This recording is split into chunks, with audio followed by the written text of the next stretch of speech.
Hello everyone, good afternoon. So we will understand Porter's five forces of competitive position analysis. So as we all know that there are three tools that businesses use in evaluating and analyzing the business. So we have first the SWOT analysis. We are done discussing that one, and then the PESTEL analysis, and then today we will discuss the Porter's five forces. Okay, so just a quick background. This framework was developed in 1979 by Michael E. Porter of Harvard Business School. So this framework is used in assessing or evaluating the competitive strength and position of a market. Okay, so this is the framework.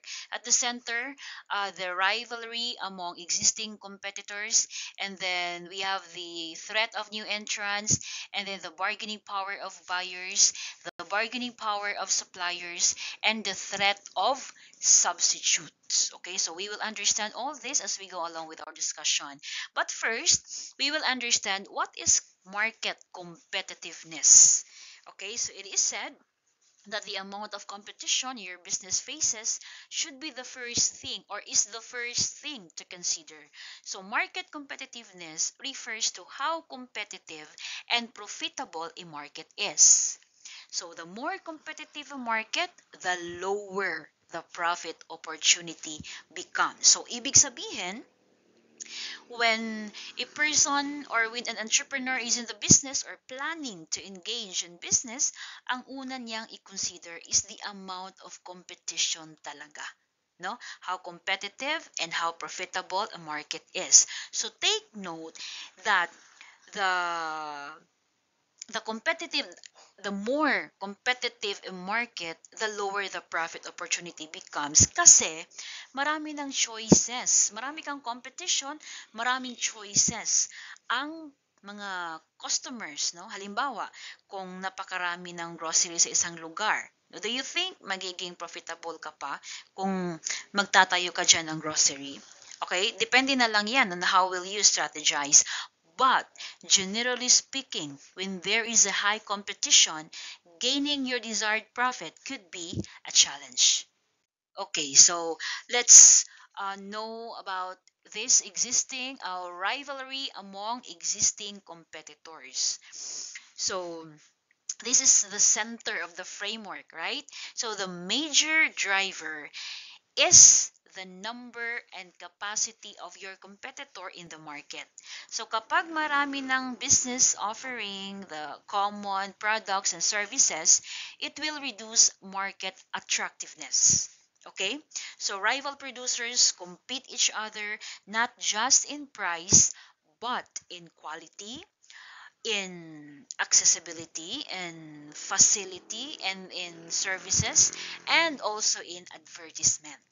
Okay, so you have to consider how easily rivals might enter into your market and pose a threat to your business. So for this, you might need to assess the following indicators. So, the market saturation, how saturated the market is. So, kung sobrang marami na talagang kaparihas ng business mo, so may space ka pa ba dyan? So, look also with the market diversity.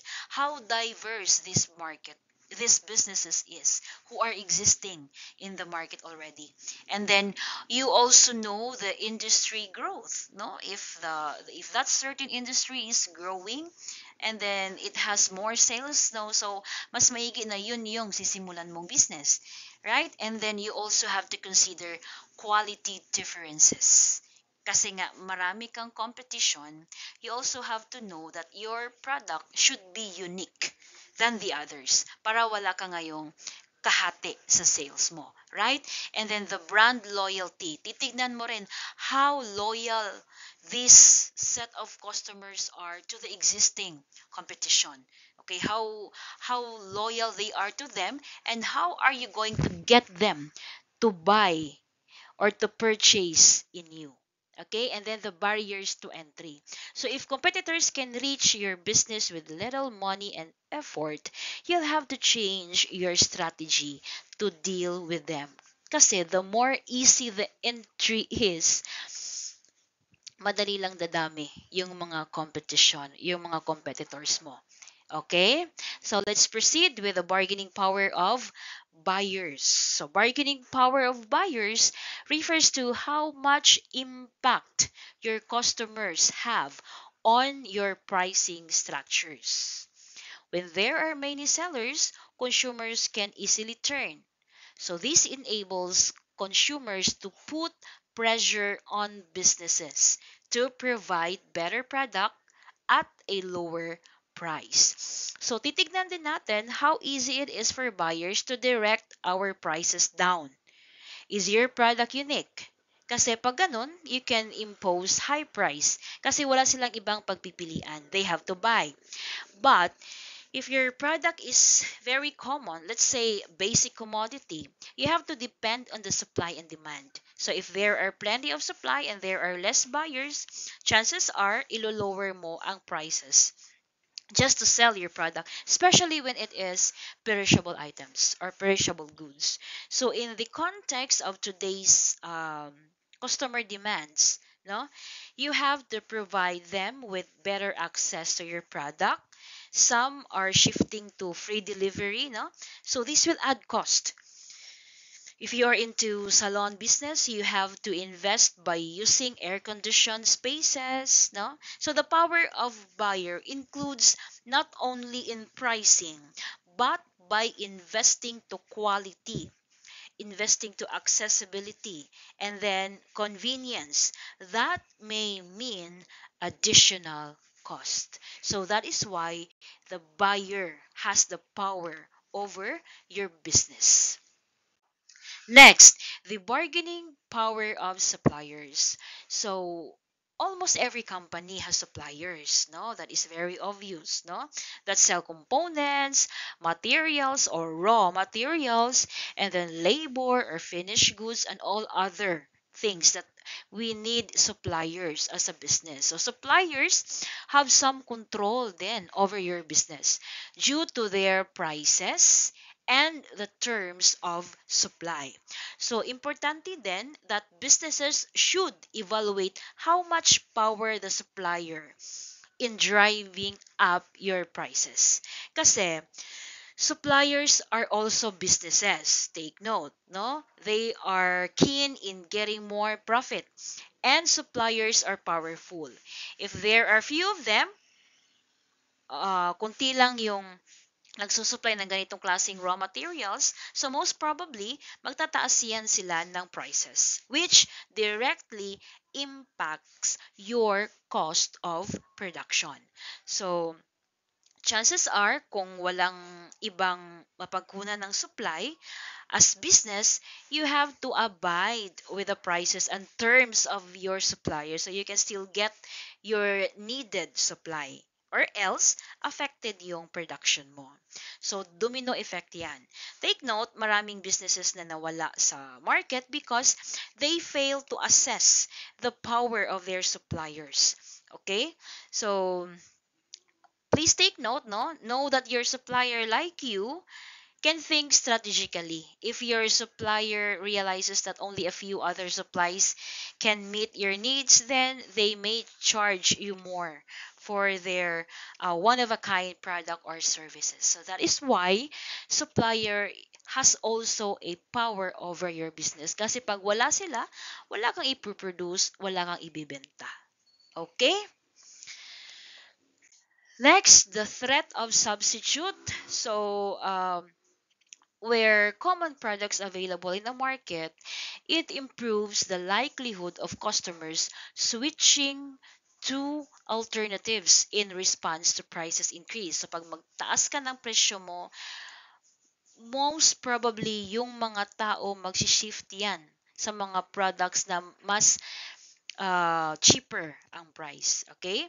So, as you can see here, there is the indirect substitute goods and then there is a direct substitute goods. So you have to be very knowledgeable on this. Anong product ang pwedeng makasubstitute or alternatives over your business. So not just product that is the same exactly as you offer. Marami ka ring indirect substitute. Yung pwede nilang i-spend yung money nila doon instead sa'yo. Okay? So, the strategy here is product differentiation. Okay, so this is the marketing strategy where a company highlights unique. Again, you have to develop unique features or benefits of your product or services to make it more attractive para wala kang kapalit, no, to a specific market and distinguish it from competitors offering. So opportunities where customers can these are the opportunities where the customers can easily substitute one product or services for another if they choose to do so. But if your product is unique enough, it offers more benefits than the other, so ikaw ang pipiliin. But then, pag hindi masyadong quality yung product mo, marami ka pang kaparihas, marami kang direct and indirect substitutes, so mataas pa yung prices mo, so chances are iiwan ka talaga ng mga customers mo. Okay? So please also take note this threat of substitution. Okay, next is the threat of new entrants. So assess the risk and that new competitors will join an industry and challenge established firms by increasing supply. Okay, so potentially lowering prices and eroding profitability. Okay, so profitable market attract new entrants. Kasi profitable, maraming magkaka-interest, which will destroy your profitability. Kasi instead na sa'yo bibili, tapos may bagong new entrants, doon sila bibili kasi curious sila kung ano naman yung mga ino-offer dyan na mga discounts, mga services na wala sa'yo. Okay, so the threat is determined by barriers to entry like um, high capital requirements, and then government regulation that make it difficult and costly for new players to enter a market. So it happens in our businesses, no?